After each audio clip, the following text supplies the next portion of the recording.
Okay, we've covered almost all of the skills of CPR. Now let's add the assessment steps that lead up to compressions and breathing. First of all, you'll want to assess the victim's responsiveness. This starts with tapping the victim and shouting to get their attention. Hey, are you okay? Sir, can you hear me? Mike, he's not responding.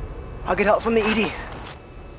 If the victim doesn't respond, activate the emergency response system if you are not EMS and get an AED. If you are in an out-of-hospital setting, you'll call either 911 or your local emergency response number. If you are in an in-hospital setting, you may generally call a code and get a crash card. Hey, are you okay? Sir, can you hear me? You, activate the emergency response system and get an AED. Open the victim's airway and assess the victim by looking, listening, and feeling for adequate breathing. If the victim is not breathing adequately, give 2 breaths. Then, check the victim's pulse.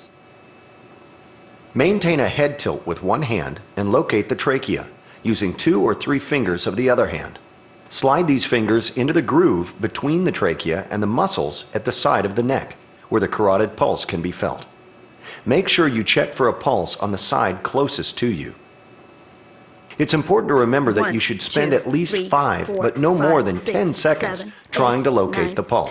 If you do not find the pulse within 10 seconds, move on to cycles of chest compressions and breaths.